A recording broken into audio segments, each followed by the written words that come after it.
Here is Chapter 1 for Combo 2, The Inheritance Trap, written in a natural, American storytelling voice, with a focus on suspense and engagement. The content is crafted to fit the outlined plot and meet your specific requirements. My sister's fiancé put me in the coffin, believing I was dead. But I woke up and had to dig my way out. I knew I was going to die a quiet death. I just never imagined it would be at the hands of my own family. My mind, still fuzzy from the drug, struggled to process what my body already knew. I was buried alive. Before we continue, please subscribe to the channel and let us know where you are listening in the comments. The darkness was a blanket of pure, suffocating terror. The smell was the first thing to hit me, the cold, musty scent of damp earth and old wood. My lungs burned, and every breath was a desperate, panicked gasp. I tried to scream, but the sound was choked, swallowed by the thick silence. My hands, bound at the wrists, felt the splintered wood above me, the rough grain pressing into my fingertips. Just hours ago, I was in my study, carefully cataloguing my collection of rare jewels. It was a tedious but comforting task. My sister Phoebe was supposed to be in the kitchen with her fiancé, Silas, preparing our evening tea. I remember him coming in, a charming smile on his face, offering me a glass of iced tea. "For a little pick-me-up, Vivian," he'd said in that smooth, honeyed voice. The last thing I saw was his face, twisted in a mask of contempt, as my vision began to blur. I had been so foolish. I'd allowed myself to be lulled into a false sense of security, believing that a man like Silas, with his expensive suits and polished manners, could be trusted. I should have listened to my instincts. The feeling of dread I had been trying to ignore for weeks suddenly made perfect sense. I was now a victim of my own naivete. My heart hammered against my ribs, a frantic drumbeat of pure adrenaline.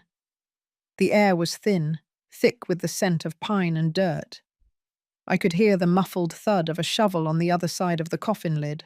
They weren't just burying me. They were burying me while I was still lucid, still aware. The thought was a chilling, horrifying realization. "It's a perfect spot," I heard Phoebe whisper, her voice strangely calm. "No one ever comes to this part of the cemetery." "She won't need that much more," Silas replied, his voice a low growl. "Just a few more feet and she's out of our hair forever." The words felt like a physical blow. The betrayal was so complete, so total, that it hurt more than the splintered wood or the suffocating darkness.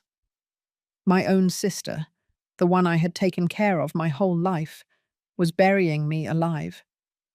My mind raced, trying to find an answer, a way out of this nightmare. I thought of Caleb, my late husband. He was a man of logic and reason, and I knew he would have a plan. But he was gone, and I was alone.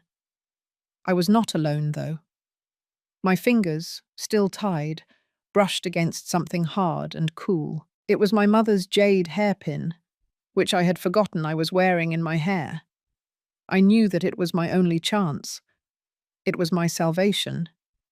I used the hairpin to painstakingly pick the knot on the rope, my fingers trembling with a mixture of fear and determination. The minutes stretched into an eternity as I struggled against the rough rope.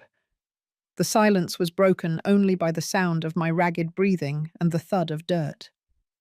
My head began to throb. The air was getting thinner, and I felt the first wave of true panic. The rope finally came loose, and I felt a small, desperate surge of triumph. I was free, but I was still trapped. I used my now free hands to feel around, searching for a weak spot, anything that could help me escape. My hands, moving slowly but deliberately, came across a small metal latch on the side of the wooden coffin. It was a latch that would have been used to secure the lid, and I knew that it was my only chance. I felt the first bit of dirt fall into the small crack, the cold soil a stark and terrifying reminder of my situation. I could hear the muffled voices of my sister and her fiancé, their conversation a symphony of greed and avarice. "Soon, Serafina," I heard Silas say. "Soon all her jewels will be ours." I knew I had to act now. I couldn't just sit here and die. I had to fight. I started to push on the wooden lid, putting all my weight into it. The wood groaned under the pressure, but it held. I felt another wave of panic. I was out of time. I had to find a way to break free, and I knew that the jade hairpin was my only chance. I used the hairpin to pry at the latch, my fingers raw and bleeding from the effort. The metal groaned and bent, and with a final, desperate heave, the latch gave way. The dirt started to pour in now, a torrent of cold earth. My mouth filled with soil, and I struggled to breathe. But I had a way out. I pushed on the lid one last time, and it gave way. I pushed the dirt away from my face and took a deep, shuddering breath, the cold air filling my lungs and giving me a new sense of purpose. I was not going to die today. I was not going to die at the hands of a thief and a traitor. I was going to live. And when I did, I would make them pay. The damp, heavy soil smelled like death, but the thin rush of air through the cracks of the broken latch felt like pure oxygen. I didn't claw my way out with the sheer strength of a 68-year-old widow. I clawed out with the rage of a woman who had just been betrayed by her own blood. I pushed the wooden lid open just enough to wiggle out. The night was pitch black, thick with the humid air of the South Carolina low country. The mud and grime clung to my clothes, turning my silk dress into a sodden, dark shroud. I found myself in the middle of the old Thorne family cemetery, a place of stone and moss and shadows. My body was aching, my head throbbing from the drugs, but the adrenaline was a sharp, cold focus. Silas and Phoebe were gone. They must have believed the job was finished, that old Vivian Thorne was finally laid to rest, giving them unrestricted access to my remaining fortune.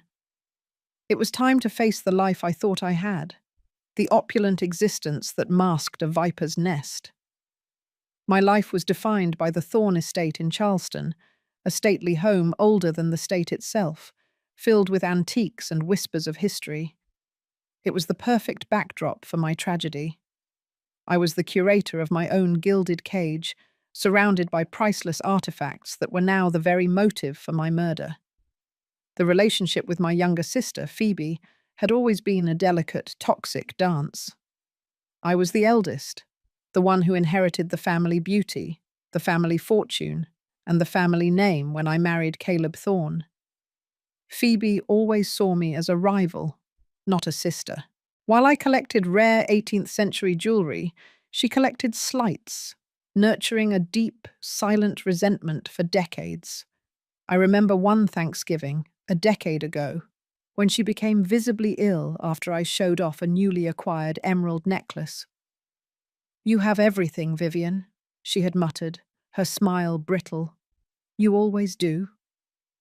I dismissed it as simple jealousy, but now I knew it was something far more sinister. My wealth was not just in property and bank accounts, which totaled around $8 million in liquid assets. It was centered on my collection. The centerpiece was the heart of the Low Country necklace, a diamond and sapphire piece I had recently appraised at $3 million. That was the prize, the gleaming target that had sealed my fate. Phoebe's introduction of Silas Vance into our lives 3 years ago was the start of the final act. Silas was a master manipulator, a man who saw dollar signs where others saw a 65-year-old widow. He claimed to be a retired investment banker, but I now recognized the calculating emptiness in his eyes. He didn't just want to marry Phoebe. He wanted to marry into the Thorne legacy through any means possible. The pressure began subtly. Silas started by praising my foresight. "Vivian, A smart woman like you must have her affairs in perfect order, he'd coo. Then he'd shift to concern. Phoebe worries about your legal documents. You know, with the estate's complexity, a proper, modernized will is essential. He brought legal documents over, urging me to sign a new directive that would bypass the original trust established by Caleb. He specifically wanted me to sign over control to a newly formed private limited company, supposedly to handle the estate's taxes efficiently. I resisted, instinctively protective of the framework Caleb had created. But the pressure mounted. Just 2 weeks before I was buried, I noticed a change in the house. A valuable 17th century French tapestry, which had hung in the parlour for 50 years, was gone. When I questioned Phoebe, she shrugged with a dismissive wave. "Oh, the cleaners must have taken it for restoration, Vivian. It was looking terribly faded." I knew better. The tapestry was irreplaceable. It was the first sign that they were chipping away at my treasures, testing the boundaries of my awareness. Then, a few days later, my rare set of Qing dynasty porcelain vases were replaced by cheap, modern replicas. I was furious, but Phoebe and Silas were experts at deflection, playing the concerned family members. "You're just tired, Vivian," Silas insisted, his hand resting on my shoulder with sickening false compassion. "Maybe a little vacation would clear your head." The true climax of their greed came when Silas tried to get me to liquidate all my assets and buy a massive insurance policy, with Phoebe as the sole beneficiary. The proposed policy was for $5 million. "It's a gift to Phoebe, Vivian," he'd said, smiling. "A final act of love." The paperwork for that policy arrived just yesterday, and it included an official death certificate template. I stared at that template for a long time, the words "cause of death, accidental drowning" already typed in. I remember the cold dread that settled in my stomach. Now, lying in the mud, crawling toward the familiar lights of my house, I knew that drowning was simply their backup plan. They chose the coffin and the cemetery instead. They wanted my final resting place to be quick, quiet, and completely unrecoverable. But they failed. They had the motive, they had the means, and they had the complete lack of conscience. What they didn't have was a woman willing to stay dead. I looked at the mud-caked jade hairpin clutched in my hand, then toward the glow of my home. I knew they were inside, probably toasting my supposed demise and dividing my life's work. I was dead to the world, without a bank account, without a name, and without a voice. But I was alive. And as I started to run, slipping and stumbling through the ancient cemetery grounds, all I could think about was the beautiful, painful revenge I was about to serve. The moment I pulled myself free of the grave, the fear didn't vanish. It simply sharpened into a cold, lethal resolve. I was covered in cemetery mud, bleeding slightly from where the rough wood had scraped my skin, but I was alive. And I had a destination, the Thorn Estate. My first act of defiance had to be silent, swift, and utterly undetectable. I ran along the edge of the old highway, using the overgrown kudzu vines and Spanish moss as cover. The lights of my house, usually a comforting beacon, now felt like the watchful eyes of my executioners. When I reached the perimeter of the estate, I slipped through the weak spot in the wrought iron fence near the old oak. I knew this place better than my own name. It was not just a home, it was a fortress, built by my late husband, Caleb, 2 decades ago.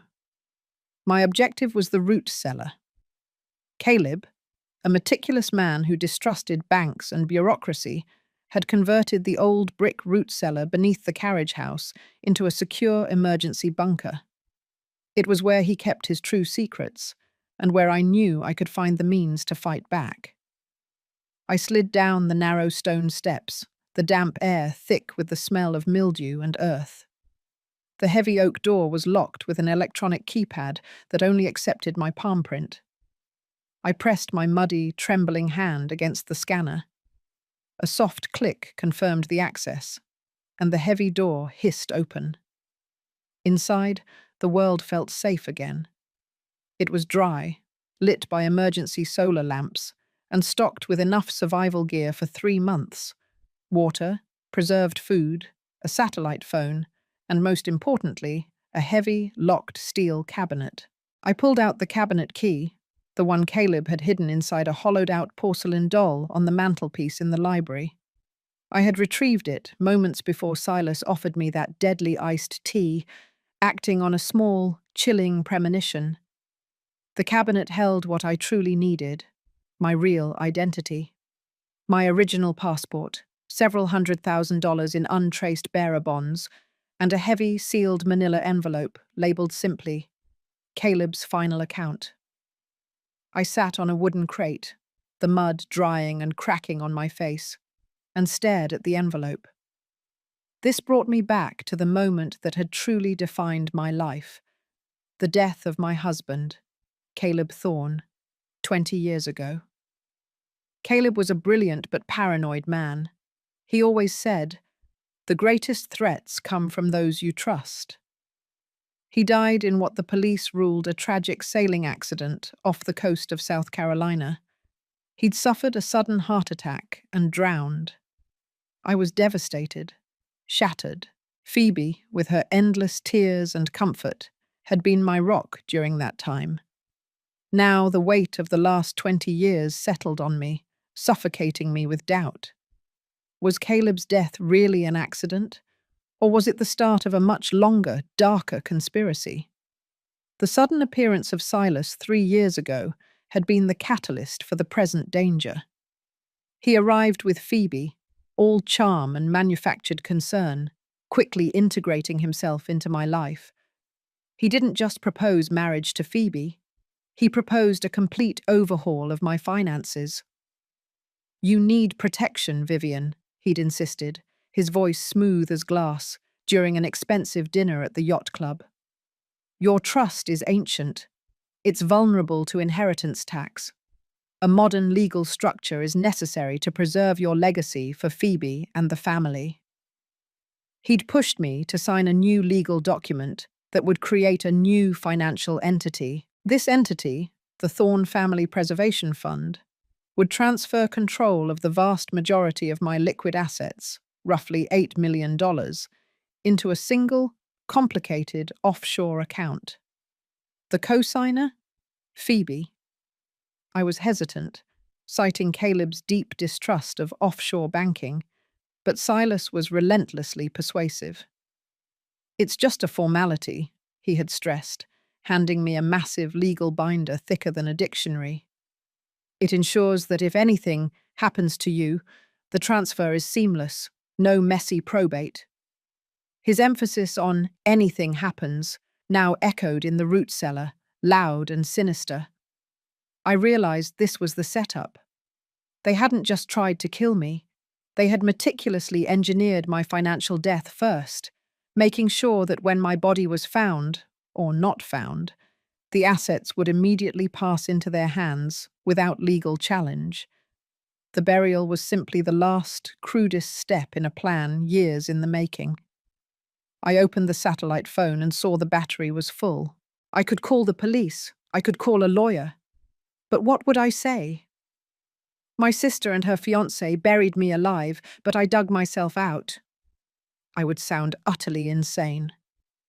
Phoebe and Silas were experts at lying, and their story of the grieving family members dealing with the eccentric, unstable widow would easily be believed over a muddy, traumatized woman emerging from a grave. I needed proof that transcended a simple accusation. I needed to know the truth behind Caleb's death, too. I needed to understand the deep root of Phoebe's jealousy and Silas's greed. They wanted to erase my life, but I would turn my death into the ultimate trap. My hand reached for the final, sealed envelope. Caleb's final account. Whatever secrets Caleb had feared to share with me 20 years ago, I was about to find them. The time for grieving was over. The time for cunning, silent, and brutal retaliation had begun. The clock inside the root cellar read 3:15 a.m. The world outside, the world where I was officially dead, was holding its breath. I used the satellite phone to establish a secure, encrypted connection to a retired tech specialist who had worked for Caleb years ago. I only spoke 10 words. I am alive. Access Thorn Fund. Trace transfers. Then I broke the seal on Caleb's final account.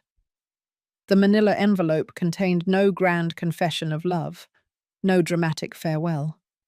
It contained evidence, a series of tightly handwritten, dated entries on faded ledger paper. This wasn't a diary. It was an investigator's log, detailing a financial audit. Caleb hadn't died of a heart attack. He had been quietly, systematically investigating Phoebe for years. The log detailed a series of financial maneuvers that began almost immediately after I inherited my father's liquid assets, roughly $4 million from an old family trust. Caleb had discovered that Phoebe, using her knowledge of my family's archaic legal structure, had created duplicate paperwork to siphon off funds. The entries began 22 years ago. June 12, 2003. Phoebe opened a holding corp, the Palmetto Group. Initial transfer, $300,000 from Vivian's unrestricted account, listed as Art Restoration Consultation. No art was restored. August 4th, 2004.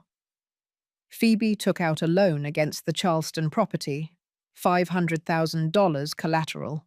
Loan funneled through Palmetto, then repaid by dipping into the main family trust. Vivian is unaware. She thinks the funds are solid. Caleb had been watching her steal from me for years. Not millions at first, but enough to constitute a serious crime. The total amount he had traced Phoebe taking over 2 decades was nearly $1.5 million. She didn't have the genius of a true criminal. She had the persistence of a petty thief with unlimited access. But the most damning entry came later, dated 2 days before Caleb's death. October 19th, 2005. Phoebe knows I'm onto her. She confronted me in the boathouse. I told her I would expose her to Vivian and the police. Her response was chilling. She said, "If I can't have the Thorn name, I'll take the Thorn fortune, and you won't stop me." The sailing accident. It wasn't an accident at all. It was murder. Phoebe hadn't just been jealous. She had been a killer for 20 years. She hadn't only planned my death. She had already executed my husband's. A new, colder fury ignited within me. Phoebe didn't just want my jewels and my money. She wanted my life, my status, and my very identity. The chasm of her betrayal was bottomless. Then I read the final entry in Caleb's frantic, tight handwriting. October 20th, 2005. I have to hide this. If she finds the ledger, she wins. I've initiated the ghost protocol on Vivian's accounts. It's the only way to safeguard what's left. I pray this works. If she kills me, I want Vivian to know everything, and I want her to have the means to fight back. Caleb's ghost protocol was the key. He had anticipated his own murder and found a way to freeze Phoebe's access to the bulk of my wealth. But there was a catch. The ledger explained that the protocol would automatically deactivate the day after my legal death was certified. That was tomorrow. Phoebe and Silas were rushing to certify my death so they could fully access the $8 million in the main account. I had about 18 hours before they locked me out of my own life forever. The realization brought clarity. Calling the police now would be a mistake. They would investigate, certainly, but Phoebe and Silas would deny everything. They would present Silas's legal documents, claiming they were following my wishes as the grieving family. They would claim I was emotionally unstable, and the evidence, Caleb's 20-year-old ledger, might not be enough to counter their polished performance. They needed to be caught in the act. They needed to believe they had won. My plan began to form, sharp and brutal. I would not simply expose them, I would destroy the elaborate reality they had constructed. And to do that, I had to become the ghost they thought I was. I changed out of the muddy clothes and into a black jumpsuit and boots Caleb kept in the bunker. I gathered the essential tools: the satellite phone, a small tactical knife, and most importantly, the digital recorder Caleb had also stashed in the envelope. The recorder contained the only true form of evidence left after 20 years.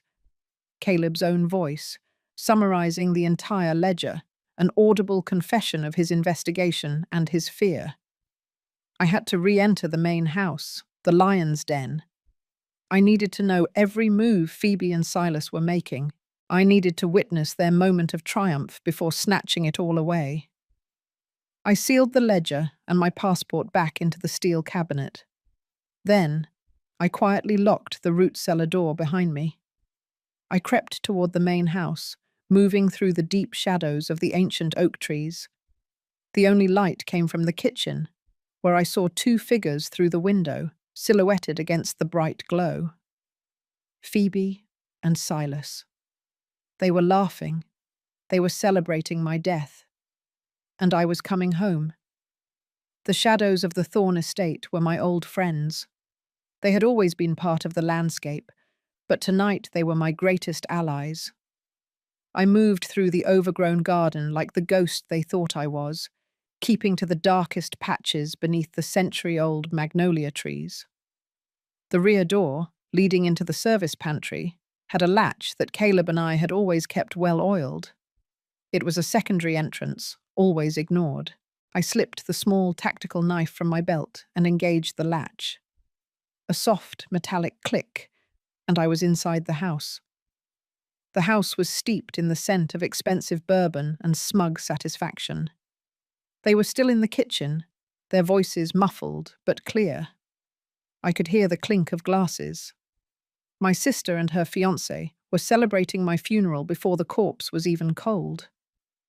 I needed two things before I acted: to plant the recording device and to confirm exactly what priceless assets remained. I crept down the long, narrow hallway that led from the service area to the main living space.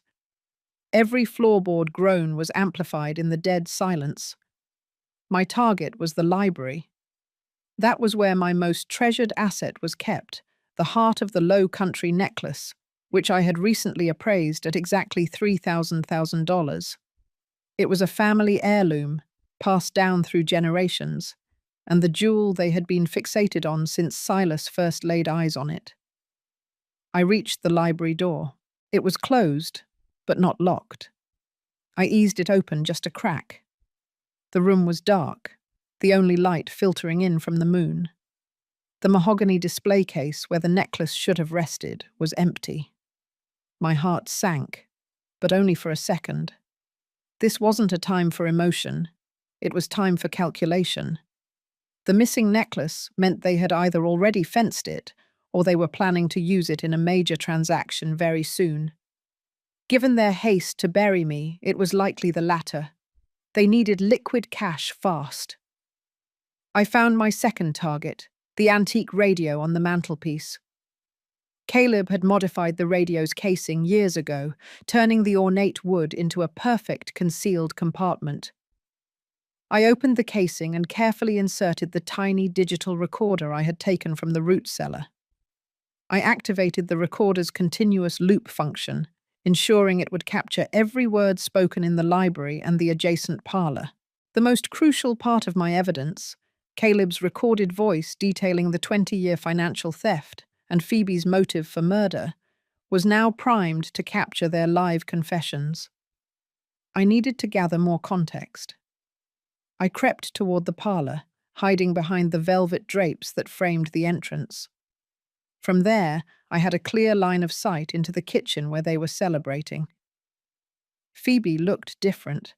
She was wearing my best emerald dress, a garment she had always coveted, and my pearl earrings. She was trying to embody me, to step into my role as the mistress of the Thorn estate. But the look in her eyes, the vulgar delight, ruined the illusion. Silas clinked his glass against hers. "To smooth sailing, darling," he slurred slightly. "And to the dearly departed Vivian, no legal messy loose ends this time." That cemetery was so wonderfully remote. Phoebe giggled, a sound that made my skin crawl. "Finally, the Thorn estate is ours, and I can finally be Vivian without the original always breathing down my neck." This confirmed my deepest fear. Phoebe wasn't just stealing my money, she was stealing my identity. She had been practicing for 3 years, mimicking my style, my mannerisms, perhaps even my signature. Silas pulled out a thick, leather-bound folder. "The final transfer documents. I file the death certificate at 9 a.m. tomorrow, and by noon, the bank confirms the access code change. The $8 million from the main trust are ours. Then we liquidate the rest." "What about the necklace?" Phoebe asked eagerly. "The heart of the Low Country. I want to wear it when we sign the papers." A final act of irony. Silas chuckled. "Phoebe, my darling, you're thinking small. I need that necklace to open a very important door tomorrow, a high-stakes fence in Atlanta. The buyer is waiting. The cash exchange is for $2.5 million at 4 p.m. tomorrow. It's what pays off my personal debts and sets us up." He was clearly in debt, and my death was his financial lifeline. But his mention of Atlanta provided the critical location and time I needed for my trap. "And what about the old things?" Phoebe asked, sipping her bourbon. "Caleb's ugly old belongings. That safe deposit box he swore had something important in it." Silas dismissed it with a wave of his hand. "Probably just old war bonds. The contents of that box are tied up in the initial probate. It can wait. The main trust is the priority." They were arrogant. They believed they had thought of everything. But they had completely overlooked the 2 things that would destroy them: Caleb's meticulous planning and my refusal to stay buried. I heard Silas suggest they move the celebration to the parlor. I knew I had to move now. I retreated silently, slipping back into the shadows of the long hallway. I had what I needed: a confession, a timeline, and a destination. Atlanta, 4 p.m. I had only 16 hours to set my plan into motion. I needed to move fast, to become a step ahead of them, to ensure that when they reached their moment of triumph, they would walk directly into a perfectly constructed, inescapable trap. The game had truly begun. I slipped out of the Thorn estate, retreating back to the safety of the root cellar bunker. The bourbon scent and the sound of my sister's laughter still clung to my senses, but the details of their plan were now sharp, undeniable facts. Phoebe had been stealing my life, and Silas was the final executioner. I pulled out the satellite phone. The time for caution was over. I couldn't risk relying on the Charleston Police Department. The case was too complex, the culprits too familiar.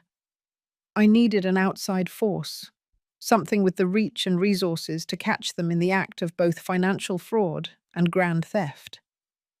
I dialed a number I hadn't used in 20 years, an old contact of Caleb's. He was a man who specialized in retrieving stolen historical artifacts and knew the dark underbelly of the high-stakes auction world: Agent Harris. "This is Vivian Thorn," I stated, my voice low and steady despite the adrenaline still coursing through my veins. "I need your help. My life has been liquidated, and my most valuable asset, the heart of the Low Country necklace, is scheduled to be fenced in Atlanta tomorrow at 4 p.m. Harris, bless his dry professional nature, didn't question my reappearance. He simply listened, his questions focused only on logistics. I gave him every detail I had overheard: the location in Atlanta, the cash exchange amount of $2.5 million, and Silas's full name and recent financial activities. Silas Vance is deeply in debt, I explained. He needs this cash to pay off lenders who do not take excuses. The fence is not just a sale, it's a lifeline. He will be desperate. Harris promised to mobilize his private security team and coordinate with the necessary federal contacts. He also confirmed that, based on my description, the buyer was likely a known international fence operating out of the southeast. He told me to stay put and wait for further instructions. But waiting was not in my nature.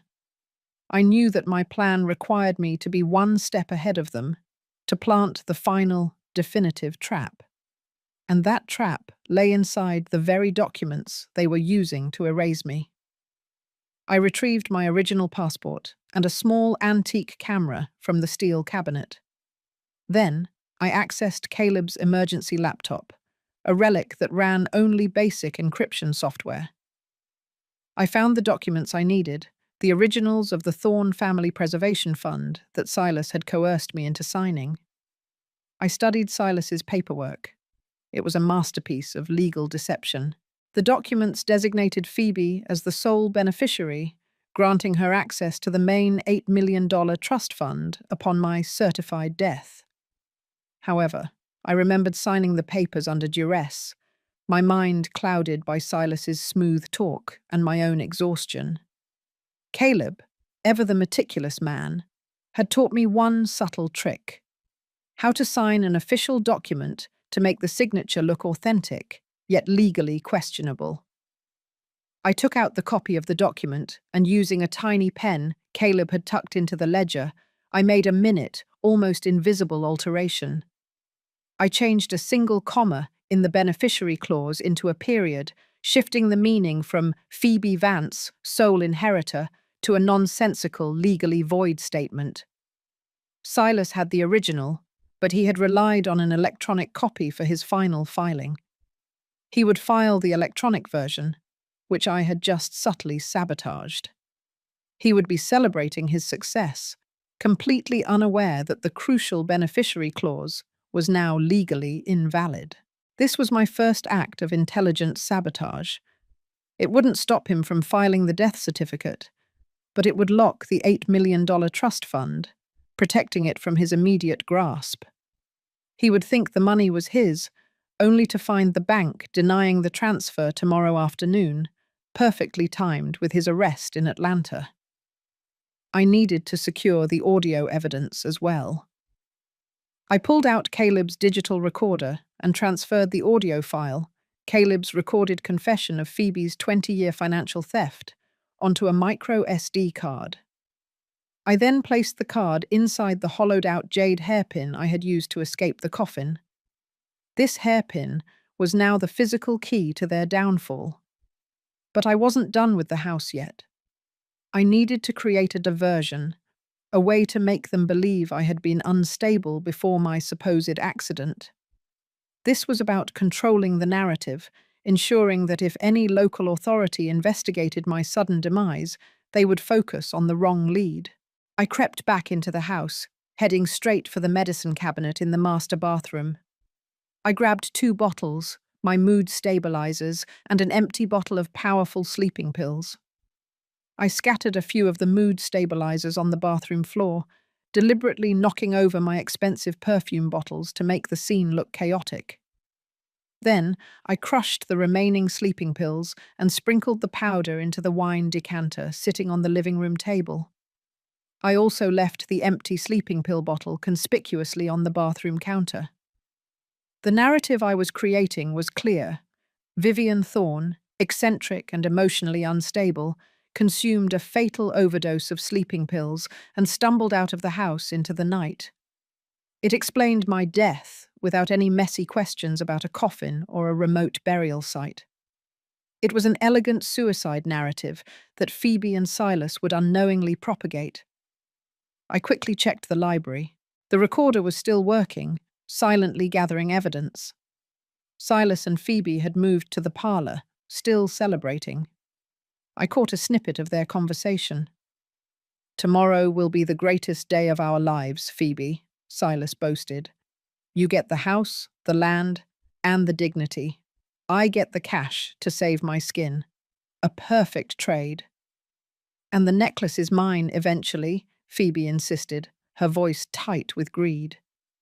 I want the heart of the Low Country hanging right here, where everyone can see it and see me.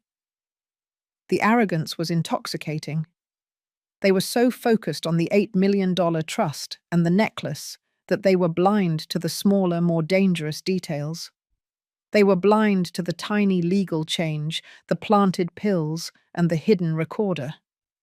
They were blind to the fact that their victim was now walking among them. I slipped out of the house once more, moving with renewed purpose.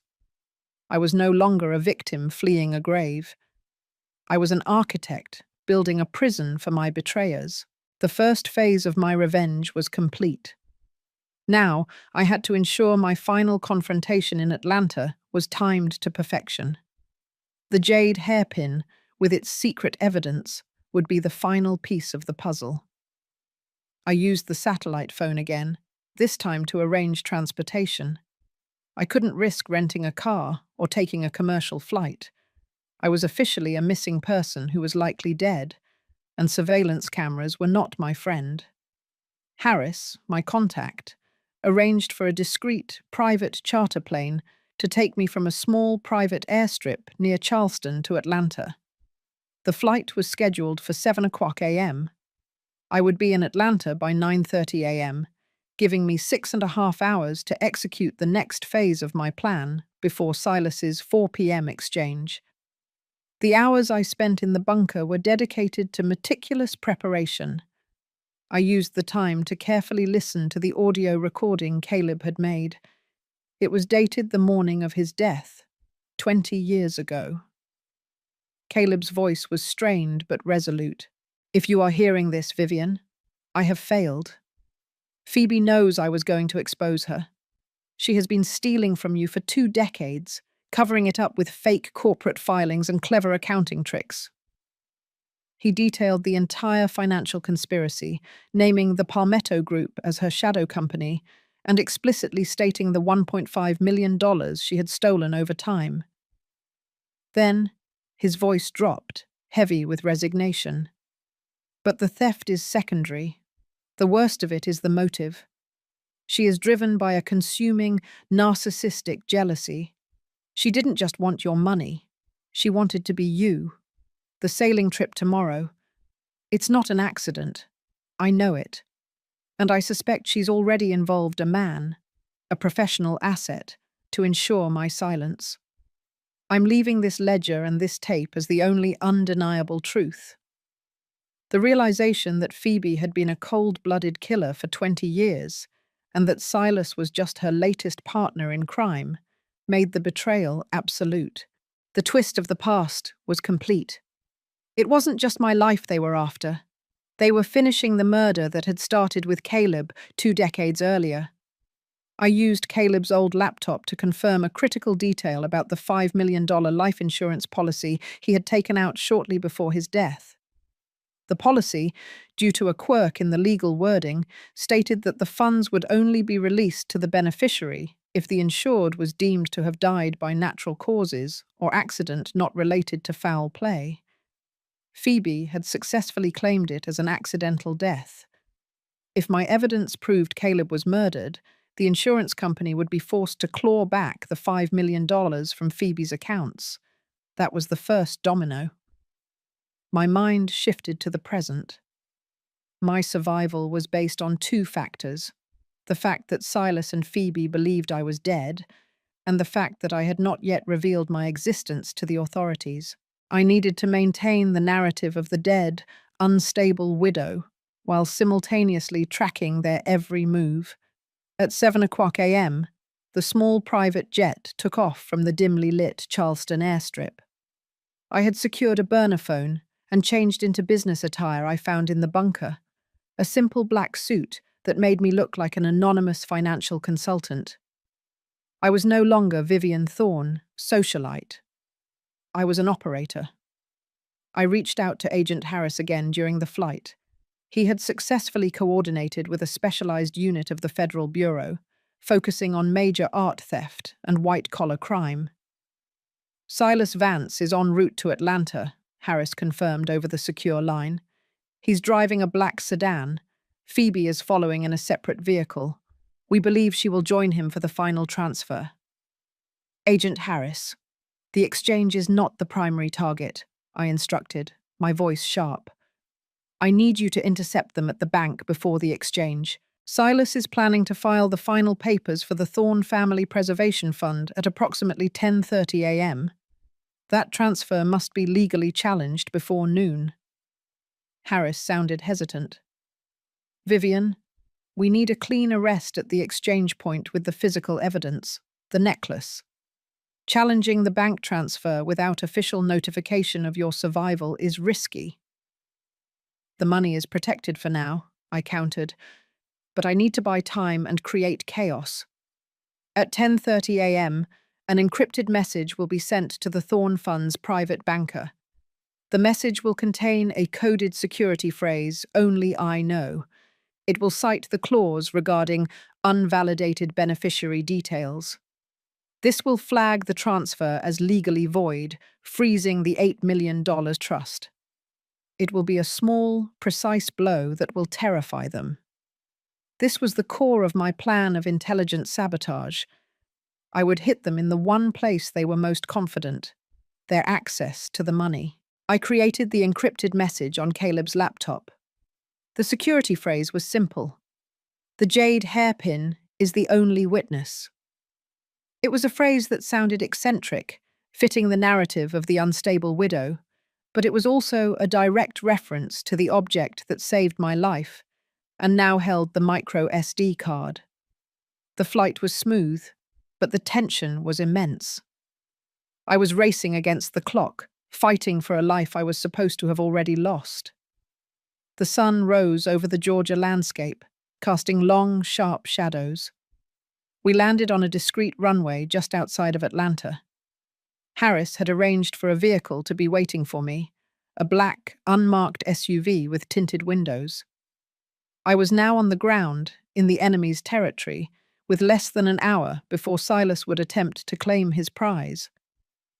I drove toward the financial district, watching the clock tick down to the moment Silas would walk into the bank, a triumphant expression on his face, believing he was about to become a millionaire. He was about to find out that the dead don't always stay buried, and sometimes the only way to seek justice is to become the ghost that haunts the living. My confrontation was imminent, and I knew I had to be close enough to witness the moment their confidence shattered. This was no longer about survival. It was about the perfect, public unraveling of their 20-year lie. The financial district in Atlanta was a maze of chrome and glass, a stark contrast to the mossy, slow-moving decay of Charleston. I sat in the black SUV parked strategically across the street from the National Bank building that housed the Thorne Family Preservation Fund. The clock on my dashboard read 10:25 a.m. Silas was late, but I knew he wouldn't miss this appointment for anything. This was his salvation. At 10:28 a.m., a sleek black sedan pulled up to the curb. Silas stepped out, impeccably dressed in a tailored grey suit, a massive leather briefcase clutched in his hand. He looked like the picture of success, a grieving fiancé ready to take over the family legacy. He was smiling faintly, a private, satisfied smirk that made my fingers clench on the steering wheel. He walked into the bank, oblivious to the fact that his victory was about to be snatched away. My focus shifted to the laptop on the passenger seat. I connected to the secure network and waited until the clock hit exactly 10:30 a.m. At 10:30 a.m., I initiated the small, precise act of sabotage. The encrypted message, containing the legally voided beneficiary clause and the coded security phrase, "The jade hairpin is the only witness," was sent directly to the Thorne Fund's private banker. It was a digital ghost, a whisper from the grave, challenging the validity of the transfer documents he was about to submit. I watched the bank entrance, waiting for the ripple effect. It took exactly 6 minutes. At 10:36 a.m., Silas burst out of the bank doors. The cool, confident facade was completely gone. His face was flushed, his jaw tight, and his eyes darted around the street, frantic and confused. He didn't look like a grieving fiancé. He looked like a man who had just been robbed. He yanked open the car door and slammed inside, grabbing his burner phone. I could hear his muffled voice, thick with panic, even through the soundproof glass of my SUV. "It's frozen, Phoebe. The money is frozen. They flagged the transfer documents. Something about a coded clause and an unvalidated beneficiary." He gripped the steering wheel, his knuckles white. "They're citing some insane reason, a security protocol only Vivian knew."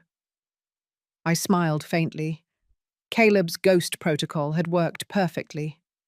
Silas had successfully filed the paperwork for the $8 million trust fund, but my tiny legal alteration, coupled with the security phrase, had triggered an immediate lock. He had transferred nothing but the liability. Phoebe's voice screamed back through the phone, high-pitched and hysterical. "What do you mean, frozen? You told me you checked the documents. You idiot! We buried her. The money is supposed to be ours," Silas roared, slamming his hand against the steering wheel. "It doesn't matter. We have to move. They said the transfer is under review for 24 hours. We have to get the necklace now.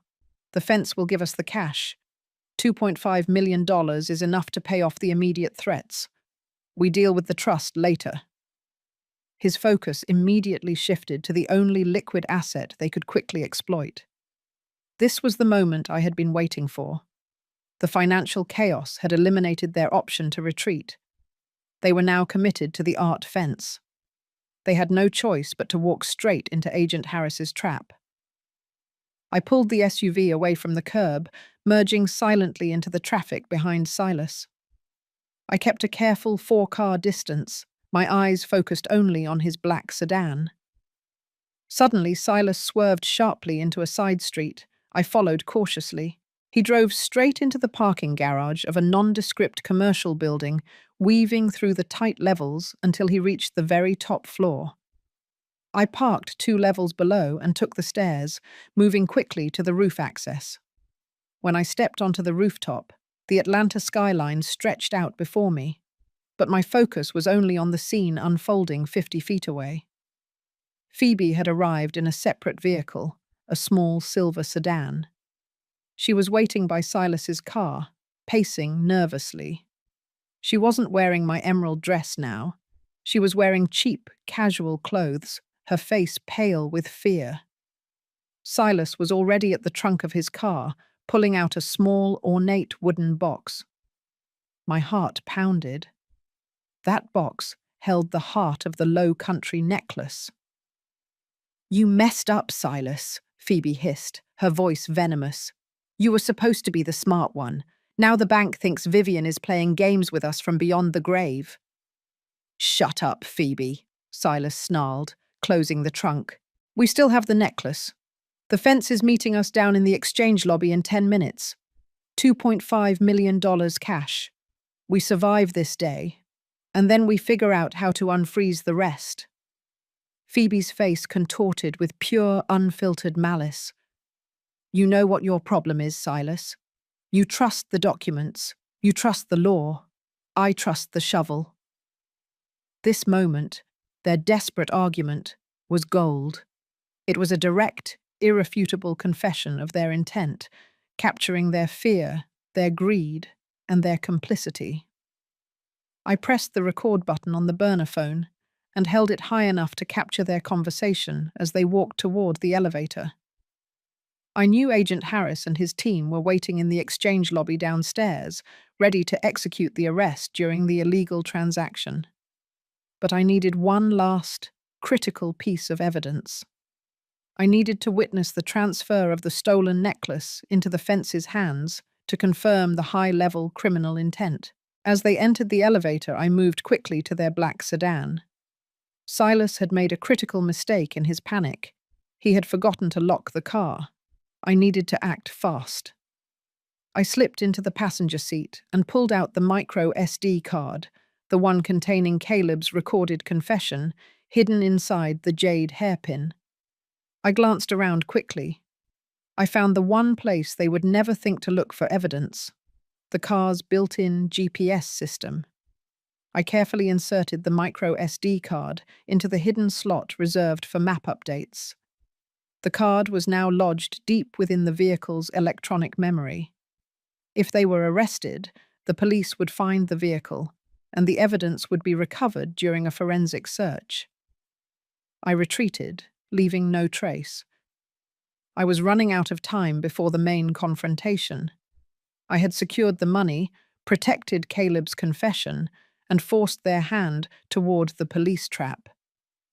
I waited until they reached the ground floor, then took the elevator myself. I needed to be close enough to witness the final moment of their downfall. I wanted to see the look on Silas's face when he realized his victim was the architect of his demise. I stepped out into the lobby, disguising myself behind a pillar near the main entrance, ready for the curtains to fall on the Thorne family tragedy. I pressed myself against the cold granite pillar, the polished stone barely offering enough concealment. The exchange lobby of the Atlanta commercial building was sterile and quiet, a monument to white-collar transactions. It was 3:55 p.m. The entire building was a stage, and Phoebe and Silas were about to walk into the final scene of their tragedy. I watched the elevator doors. My hands were steady now, the earlier panic completely replaced by the focused calm of an executioner. I had the satisfaction of knowing I had already locked them out of the $8 million trust. Now, I needed to ensure they were caught with the physical evidence, the heart of the Low Country necklace, and that their confession was recorded live by the authorities. The doors chimed. Phoebe and Silas stepped out, their tension palpable. Silas held the ornate wooden box containing the necklace like a lifeline. He scanned the lobby, his eyes narrowed, searching for any sign of trouble. Phoebe was a jittery mess, constantly checking her reflection in the polished marble walls. They spotted their contact, a man named Roman, a notorious international fence, sitting discreetly at a small cafe table. Roman was older, impeccably dressed, and flanked by two large, silent men. Silas and Phoebe approached, attempting to project confidence. "Mr. Vance," Roman greeted, his voice low and guttural. "You have the merchandise." "And you have the required cash," Silas replied, placing the box carefully on the table. He was trying to sound professional, but his voice cracked slightly. Roman didn't waste time. One of his bodyguards opened the briefcase, revealing thick banded stacks of crisp $100 bills. The total amount of $2.5 million sat gleaming under the lobby lights. The other bodyguard opened the ornate box. The sight of my necklace, the stunning sapphires and diamonds, being handled by a criminal, sent a sharp pang through me. It was the ultimate violation. Roman leaned in, using a jeweler's loupe to inspect the central stone. Magnificent, untraceable history.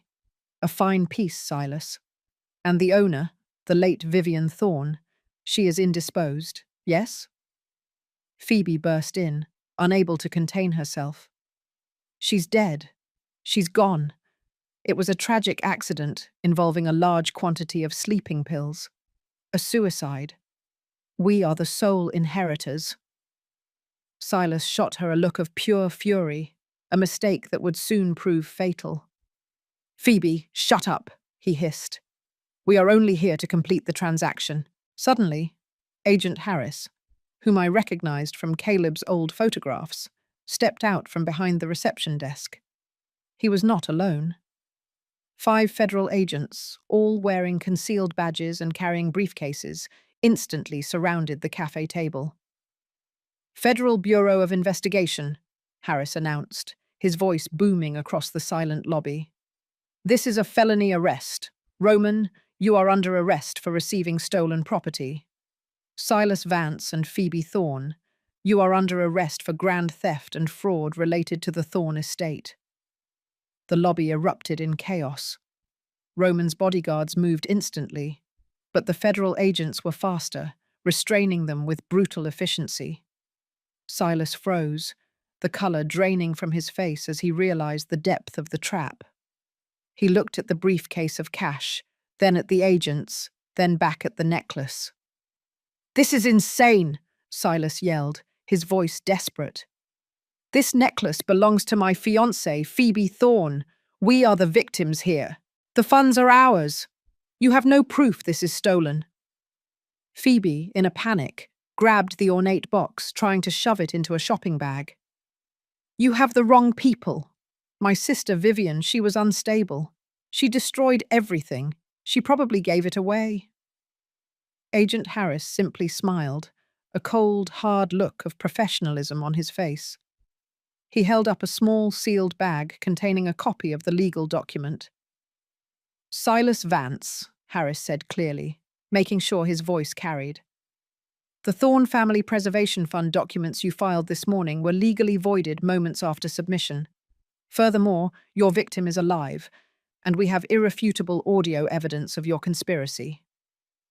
This was the core twist of the betrayal. The mention of the trust and the fact that their victim was alive was designed to shatter their control. Silas stumbled back, pointing a shaking finger at Harris. "Lies! She's dead. She's in the ground. We buried her ourselves. I saw the empty bottles. She killed herself." Phoebe, hearing the word buried, turned on Silas, her voice cracking with pure malice. "You were supposed to be watching the hole. You said the dirt was settled. You idiot, you let her escape." Silas grabbed Phoebe's arm, his face contorted. "Don't you dare. You were the one who pushed for the immediate burial. You were the one who poisoned Caleb 20 years ago and blamed it on a heart attack. I was just cleaning up your 20-year-old mess." The words hung in the air, a shocking public confession of 2 murders, one executed, one attempted. The lobby was dead silent. The agents were meticulous, allowing the exchange to continue, capturing every word of their frantic, mutual destruction. "And you were supposed to get rid of that ugly jade hairpin," Silas spat, pointing at Phoebe. "The one she used to sign the last document. It was evidence." Phoebe lunged at him, tearing at his suit. "You are going down for everything, Silas. I'm going to tell them you planned Caleb's death. You needed the insurance money for your gambling debts back then, too." The agents moved in swiftly, restraining both of them. Harris approached the table, picking up the necklace. He looked directly at the crowd that had gathered, then over to my pillar. Our eyes met. He gave a brief, subtle nod. The message was clear. "The job is done. Your evidence worked. I knew I couldn't reveal myself yet." The police needed time to secure the confessions, and Phoebe and Silas needed to believe the evidence found them, not that I was the one who orchestrated the trap. The twist of the public confession was sealed. I was still a ghost, but my revenge was now concrete, verifiable, and broadcasted to the entire Federal Bureau. I turned and walked away, disappearing back into the anonymity of the Atlanta streets. The necklace was safe, the money was frozen, and the criminals were in custody, having confessed to a 20-year-old murder and a fresh attempt on my life. I had avenged Caleb and saved myself. But the journey wasn't over. I still had the emotional wreckage to clean up. I had to stop being a ghost and become Vivian Thorne again, stronger than before. I returned to the Atlanta FBI field office, no longer as a phantom, but as a key witness. Agent Harris had secured a private, sterile conference room for my debriefing. I didn't walk in. I strode, covered in the residual mud from the grave, exhaustion fighting with a cold, clear fury. Harris wasted no time. "Vivian, you're alive. That's the most important thing. Silas and Phoebe are being interrogated now, separately. They both confessed to the murder of your husband, Caleb Thorne, 20 years ago. They are blaming each other for the attempted murder of you today. The blame game is their final play, I stated, pulling the jade hairpin from my pocket. It's meaningless. Did you recover the micro SD card from Silas's car? Harris nodded, holding up the tiny chip in a clear evidence bag. Forensics is processing the data now.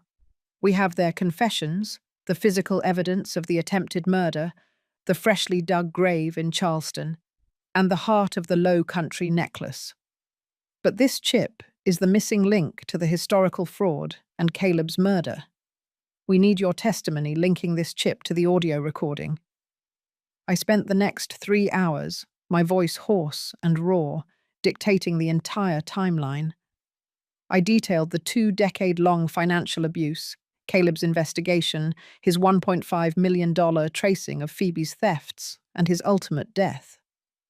I explained the ghost protocol, the tiny legal change I made, and how it saved the $8 million trust fund from their grasp.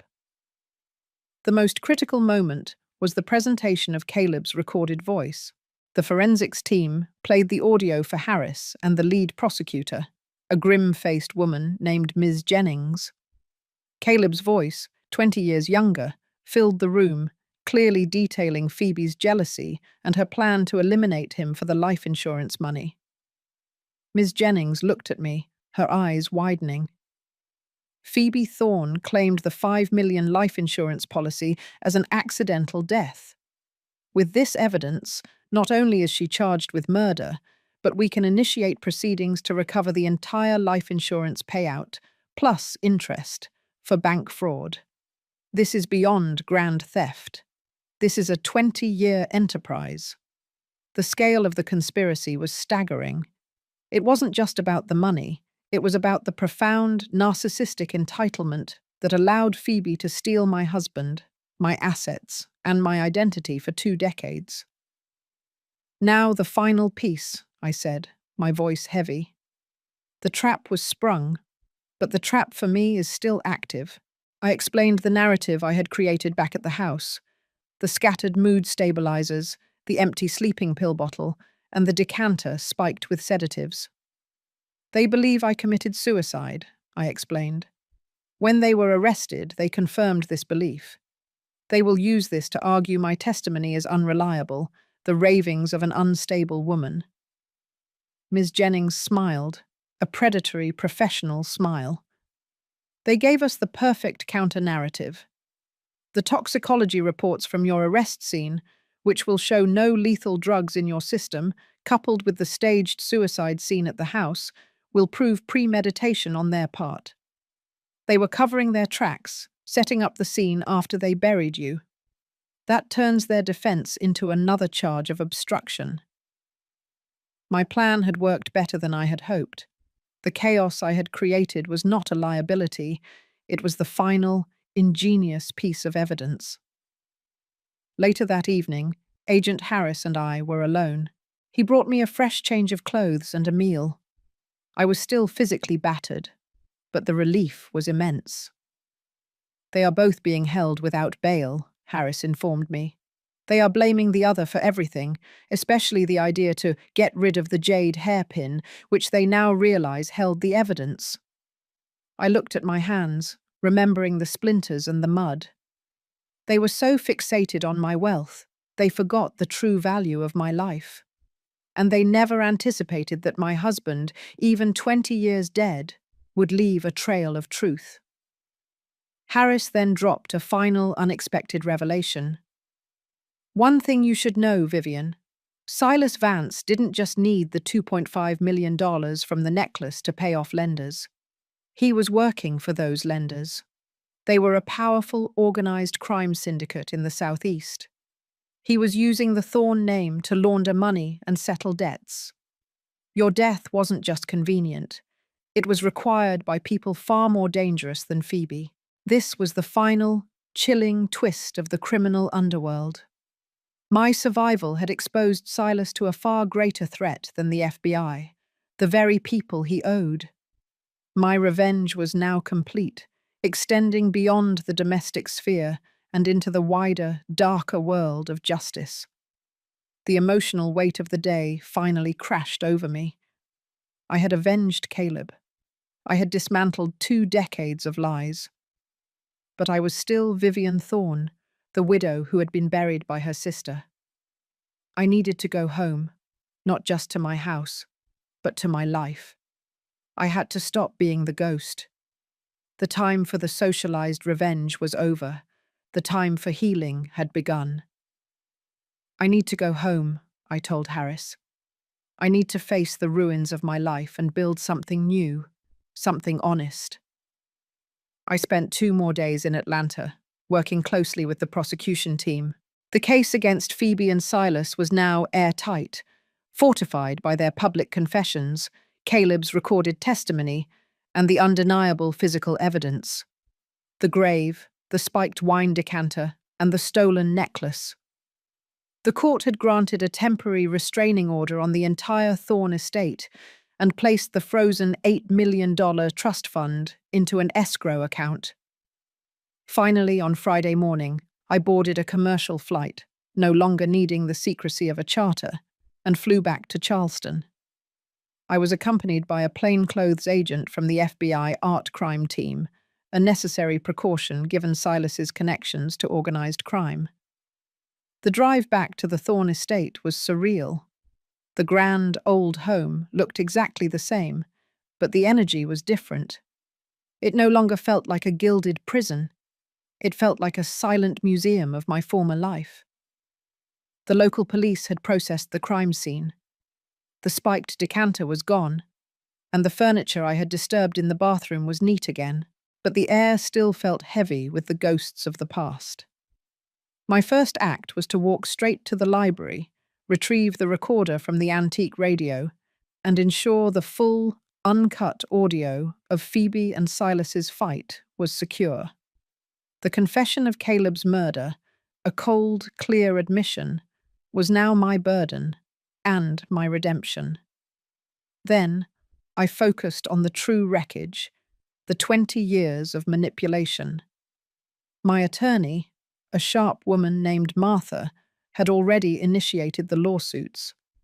The first and most satisfying was the civil suit against Phoebe Thorne to claw back the $5 million from the life insurance policy she had fraudulently claimed upon Caleb's death 2 decades ago. The insurance company, terrified of the public fallout, was cooperating fully. "We will recover all of it, Vivian," Martha assured me, sitting in my parlor.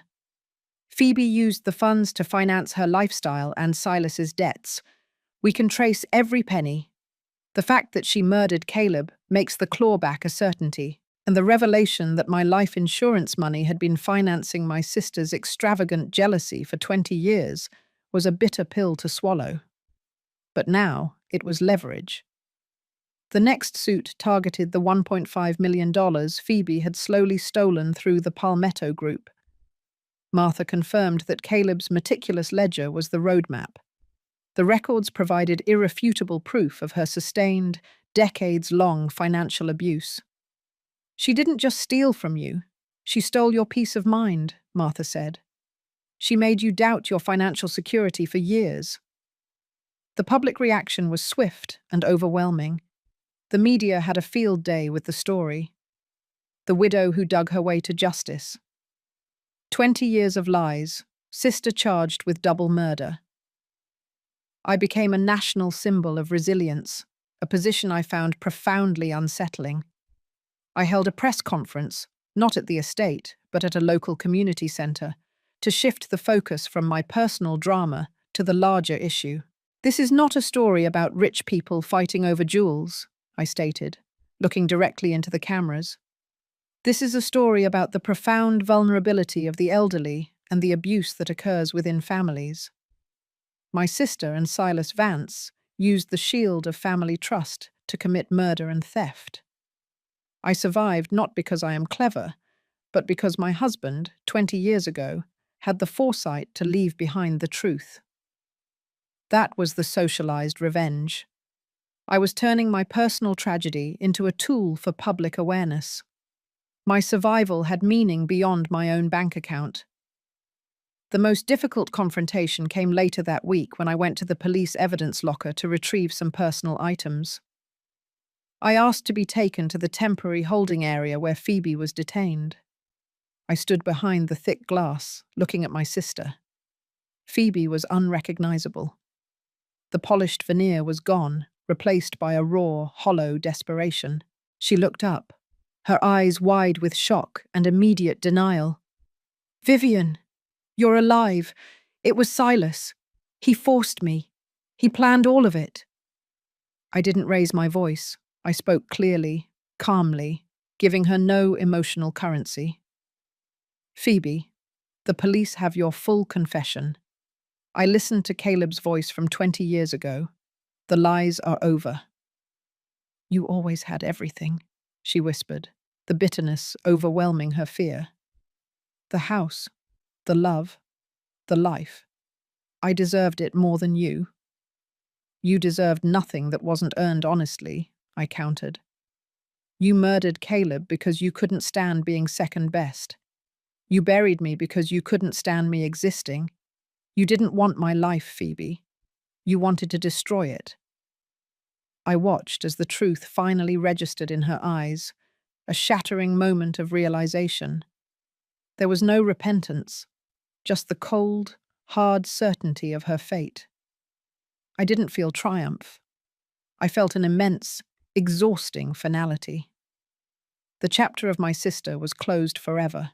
I left the holding cell, walking away from the toxicity she embodied. I had faced the monster and won. Now, it was time to cleanse the Thorn estate and begin the true work, healing the heart that had been broken not once, but twice by betrayal. I knew the physical pain of the grave would fade, but the emotional scars needed a deliberate, radical form of therapy. I knew exactly what my final, meaningful act would be. The legal process moved with the slow, deliberate speed of justice.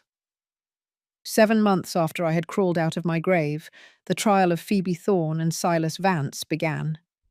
It was a media circus, but I stayed grounded, shielded by Martha, my attorney, and the undeniable truth of the evidence.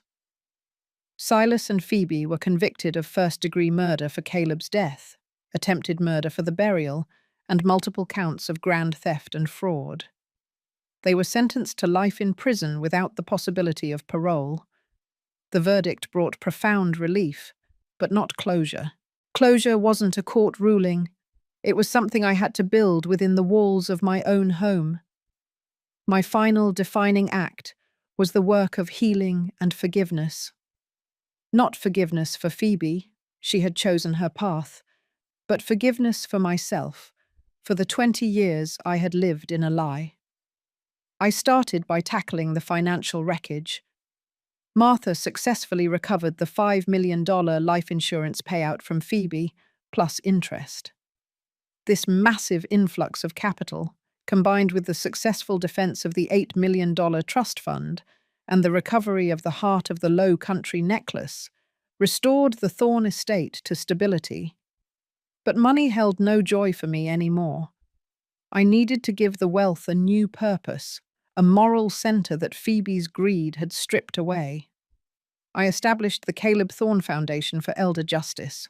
The foundation was dedicated to 3 things: providing legal aid to seniors facing financial exploitation, funding research into complex domestic fraud cases, and offering emotional support to victims of familial betrayal. I endowed it with $5 million of the recovered life insurance money, ensuring that Caleb's death, and my near-death experience, would stand for something good. I physically transformed the Thorne estate. I removed all the objects Phoebe had stolen and returned them to their rightful place. But I didn't stop there. I took down the thick velvet drapes that had hidden my sister and Silas as they plotted. I replaced them with sheer linen, letting the brilliant South Carolina sun flood every room. The house no longer felt like a dark repository of secrets. It felt airy, bright, and honest. The library, once the center of Caleb's fearful investigation, became my sanctuary. I had the antique radio, which held the digital recorder, encased in glass. It was a monument to the power of truth, a reminder that the dead can still speak. One day, Martha brought me a small, sealed box from the court. It contained Phoebe's personal effects, retrieved from the prison facility. Inside, I found a faded photograph from our childhood. Phoebe and I, maybe 10 and 12, sitting on the porch swing, smiling together. We were just two sisters, before the jealousy, before the murder. I sat with that photograph for a long time. I knew that the Phoebe who had planned my burial was a monster born of pathological envy, but I had to acknowledge the younger Phoebe, the girl I had loved. I realized that my victory wasn't complete until I had dealt with the trauma of the familial tie. Justice had been served, now came the forgiveness of self. I forgave myself for not seeing the truth sooner, for believing the lies, and for trusting my sister. Caleb's ledger and tape had been his gift to me, the truth, so I would never have to doubt myself again. I wrote a letter to Phoebe. I didn't send it to the prison. I sent it to Martha, asking her to place it in the sealed court records. It wasn't a letter of reconciliation, but a letter of finality, of release. I wrote, "Phoebe, you buried me to end my life. I dug my way out to end yours, the one you built on lies. I am no longer your victim, nor your rival. I have taken the life you tried to steal and turned it into a mission of justice. You no longer have any power over me, and I release you to your fate." That was the twist of human healing. I chose peace over perpetual hatred. A year later, the Thorn Foundation was thriving. I spent my days counseling victims and guiding the foundation's work. I wore the Heart of the Low Country necklace only once, for the foundation's inaugural gala. It was no longer a symbol of wealth, but a beacon of my survival. I often walked in the old cemetery where I had nearly died. I stood by the spot where the earth had been disturbed, no longer seeing a grave, but seeing the place where I was reborn. I carried the jade hairpin always, a tiny, elegant weapon that reminded me that strength can be found even in the smallest, most beautiful objects. My story was no longer a tragedy. It was a testament to survival, resilience, and the power of a long-dead husband's love to deliver justice from the grave. This story shows us how trust can become the most dangerous weapon. I found justice and peace, but it took digging myself out of the earth to do it. Have you ever had a moment in your life where you felt completely betrayed, where you had to fight for the truth nobody else believed? What was your jade hairpin, that one small, unexpected tool or piece of knowledge that saved you? Share your story in the comments below. We read every single one, and your resilience might just inspire someone else who is still fighting their way out of the darkness.